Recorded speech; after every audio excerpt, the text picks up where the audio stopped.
You are not part of this family anymore. You are out of the will. My father looked me dead in the eye and erased me from his life across the Christmas dinner table.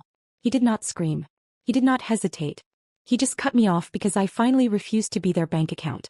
I did not cry. I reached under my chair, pulled out the heavy black box I had brought and set it right in the center of the table. "Merry Christmas," I said. Then I pushed back my chair and walked out, leaving them alone with the evidence that was about to cost them everything. Before I tell you what was inside that box and how it destroyed his life, drop a comment. Where are you watching from and what time is it for you right now? I want to see how far this story travels. That black box did not contain a bomb. It contained 3 weeks of my life, condensed into a stack of papers that would turn my mother from a socialite into a federal inmate. My name is Sully, I am 28 and I do not get mad. I get evidence. To understand why I walked out of that dinner, you have to go back to 11:42 p.m. 3 weeks ago. I was not sleeping. I was sitting in my home office, bathed in the blue light of 3 monitors, watching a crime happen in real time. My phone buzzed with a transaction alert from the family trust. Withdrawal $9,500. Most people would see a random number. I saw a felony. In the world of forensic accounting we call it structuring or smoothing. It is the act of intentionally breaking up a large sum of money into smaller transactions, specifically under the $10,000 reporting threshold, to hide it from the IRS. It requires intent. It requires calculation. And my mother, Malia, was doing it with my money. I pulled up the ledger. She had done it yesterday, the day before, and twice last Friday. In total, she had drained $85,000 in less than a month. She was not just stealing. She was laundering funds to pay for my cousin Savannah's dream wedding venue, assuming I was too busy or too stupid to notice. I hovered my finger over the freeze account button. I could have stopped it right then. I could have called her, screamed, and saved my inheritance. But if I stopped her now, it was just a family dispute. It was just a civil lawsuit she could cry her way out of. I moved my hand away from the mouse. I needed the total to hit 100,000. I needed her to cross the line from mismanagement to grand larceny and money laundering.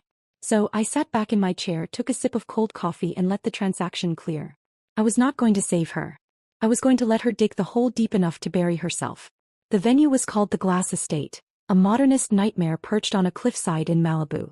I drove up the winding private road, my hands steady on the wheel, watching the ocean crash against the rocks far below. It was beautiful, isolated, and completely inescapable. Just the way my mother liked things. People always ask why I did not just tell someone. Why I did not go to my aunts or my cousins and say she is stealing from me. They assume abuse is loud. They assume it leaves bruises or involves screaming matches in the kitchen. But Malia did not operate like that. She did not use fists, she used concern. We call it the prison of fake concern. It started when I was 18 and wanted access to my trust fund for college. Malia did not say no. She just sighed, looked at my aunt with teary eyes and whispered, "I am so worried about Sully. She has been erratic lately. The doctors say she cannot handle stress. If we give her that money she might hurt herself." She planted the seeds of my insanity so deep that even I started looking for the cracks. To the outside world she was not a thief. She was the saintly mother protecting her fragile, unstable daughter. If I got angry it was an episode. If I demanded my rights I was off my meds. If I tried to leave I was a danger to myself. She built a cage out of pity and locked me inside, holding the key of conservatorship just out of reach. That is why I was alone. To speak against her was to prove I was crazy. I pulled up to the valet. The house loomed ahead, walls made entirely of glass, revealing the party inside like an ant farm. I could see them all. The family that pitted me, the friends who thought I was a charity case. And there was Savannah. My cousin was standing near the entrance, holding a glass of champagne, laughing at something a waiter said. She was wearing a custom silk gown that shimmered like pearl dust. I knew exactly how much that dress cost because I had seen the withdrawal for it on my monitor 3 days ago. $12,000. He was wearing my money. She was wearing my stolen future. I stepped out of the car. The wind-up here was fierce, whipping my hair across my face. I did not smooth it down. I walked straight toward the glass doors. Malia spotted me instantly. She was holding court near the bar, looking elegant in navy blue. Her eyes narrowed for a fraction of a second, a glitch in the matrix before the mask slammed back into place. She rushed toward me, arms open wide, performing the role of the loving mother for her audience. "Sully, you made it," she cried out, pulling me into a suffocating hug. The smell of her expensive perfume filled my nose, triggering a gag reflex I barely suppressed. To the room it looked like a warm embrace. But as she pressed her cheek against mine, her voice dropped to a hiss only I could hear. "You look tired, darling. If you say one word about money tonight, I will have Dr. Aris sign the commitment papers before the cake is cut. Do you understand me? I pulled back and smiled, cold and sharp. I understand perfectly, Mother. Come with me, Malia said, her grip on my arm tightening just enough to bruise. We need a moment. Just mother and daughter. She steered me away from the bar, flashing a dazzling smile at a passing waiter. To the guests it looked like affection. To me it felt like being marched to the gallows. She led me toward the infinity room, a soundproof glass cube cantilevered over the cliff edge, designed for VIPs to watch the sunset in silence. As the heavy glass door sealed shut behind us, the noise of the party vanished. The laughter, the music, the clinking of crystal. It was all gone. It was just the two of us, suspended over the ocean in a silent, transparent cage. The guests could see us perfectly, but they could not hear a word. You have 5 minutes, Malia said. Her face did not change, she kept a pleasant, neutral expression for the audience outside, but her eyes went dead. She reached into her clutch and pulled out a folded document, smoothing it onto the glass table between us. It was not a greeting card. It was a permanent conservatorship agreement. I know you have been looking at the accounts, Sully. I know you think you are clever. But you are not a forensic accountant tonight. You are a patient. She placed a second item on the table. A manila envelope marked confidential, Dr. Aris. Dr. Aris has been very thorough, she purred. He has documented your episodes for the last 6 months. The paranoia. The financial delusions. The threats of self-harm. According to this file, you are currently in a state of acute psychosis. I stared at the envelope. It was a masterpiece of fiction. I had never met Dr. Aris, but Malia had been paying him, using my money, to build a paper trail that proved I was insane. Here is the deal, she said, tapping the conservatorship agreement with a manicured nail. You sign this, voluntarily transferring control of the trust to me for your own safety, and you go home. We tell everyone you are not feeling well. And if I do not? I asked, keeping my voice trembling low and scared. I needed her to feel powerful. I needed her to overplay her hand. Malia leaned in, her smile widening for the benefit of the watching crowd. If you do not, I wave to those 2 nice officers by the entrance. I show them Dr. Aris's assessment stating you are an immediate danger to yourself. They will place you on a 5150 involuntary psychiatric hold. You will leave this party in handcuffs, strapped to a gurney, screaming that your mother is a thief. He paused, savoring the cruelty of it. Who will they believe, Sully? The frantic girl claiming a conspiracy? Or the heartbreakingly concerned mother with a board-certified doctor's note? It was a perfect trap. If I screamed, I proved her point. If I fought, I proved her point. The only way out was submission. My breath hitched.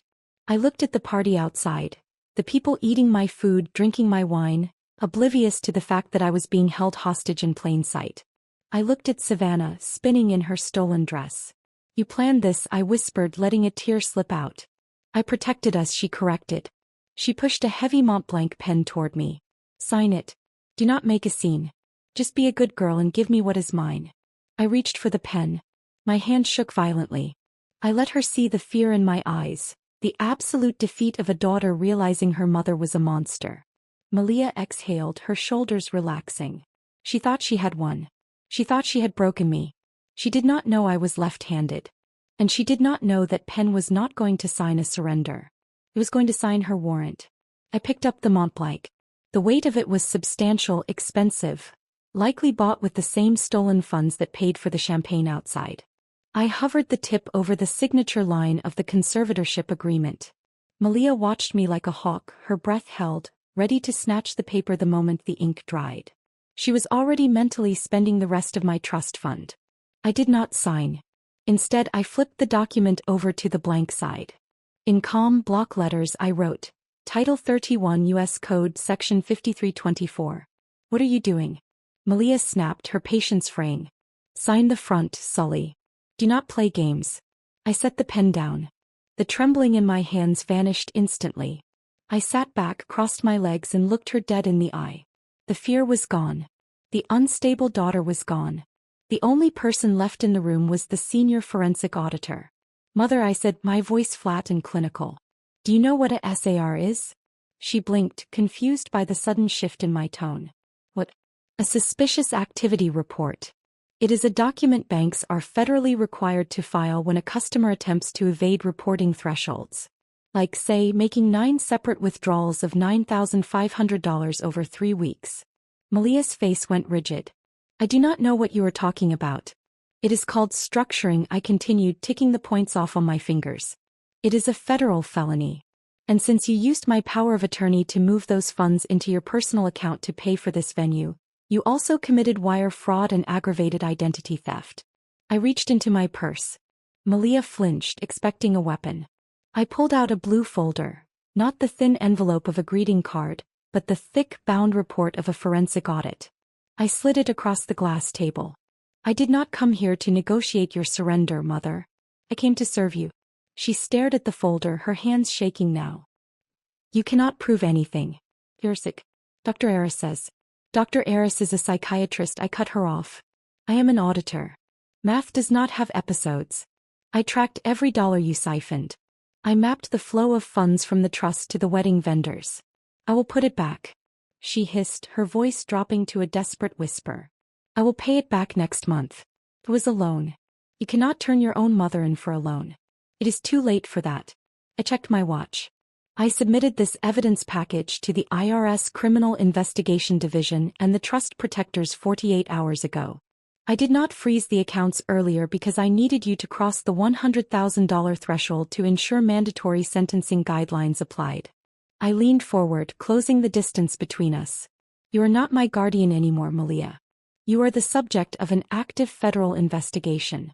And that fake concern you used to imprison me?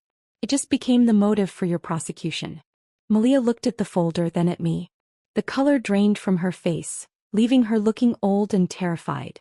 She realized then that the glass room was not protecting her from the crowd. It was trapping her with the truth.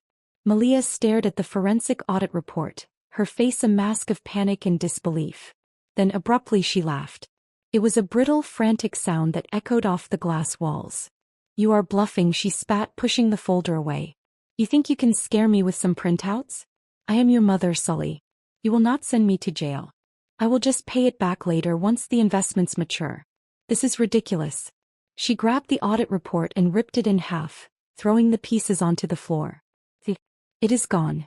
It is your word against mine, and everyone out there already knows you are unstable.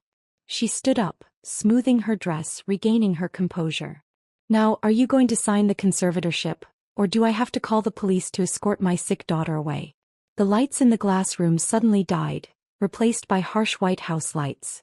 The music outside cut instantly. The door opened, not security but Cole. He walked straight to Malia, tuxedo sharp, expression colder than any guest's. I'm Cole, managing partner of Venture Capital Holdings, he said calmly. We own this estate. And the final payment for this venue just bounced. That's impossible. Malia screamed. There was money in that account. Not anymore, I said, standing. The trust protectors froze every account tied to the trust, including the one you were stealing from. The truth hit her at once. No money meant no wedding. No wedding meant humiliation. I showed her the trust deed. The bad boy clause. Any beneficiary who commits a felony against the trust forfeits everything. I leaned in. By stealing $85,000 from me, you just handed me your entire $2 million inheritance. Cole didn't raise his voice. Security. Clear the building. This event is cancelled due to fraudulent payment. Chaos erupted. Guests fled. Savannah screamed at Malia for lying and stormed out, leaving her alone. That's when Malia snapped. She smashed a champagne flute, dragged the glass across her own arm and screamed for help, accusing me of attacking her. She called 911, playing the victim she'd rehearsed for years. Then she lunged, ripping the diamond brooch from my lapel and crushing it under her heel. No evidence, she hissed. My word against yours. I didn't move. Look up. 16 4K cameras watched from the ceiling, uploading everything to the cloud in real time. When police arrived, they found me calm with my attorney on the phone, and Malia bleeding, manic, surrounded by glass. Cole filed charges. I added one for a false police report. The officers cuffed her. He screamed my name. I didn't turn around. Later, standing on the balcony, Cole confirmed the footage was secured and she wouldn't make bail. I blocked her number. Then deleted it. Sell the house, I said. Use the money to fund a financial literacy scholarship. As I drove away from the glass estate, I realized what I'd gained. My name, my sanity, and silence that felt like freedom, not loneliness. If you've ever had to cut off a toxic family member to save yourself, you're not alone. You're not alone. You're not alone. Self, you're not alone. Self, you're not alone. Self, you're not alone. Self, you're not alone. Self, you're not alone. Self, you're not alone.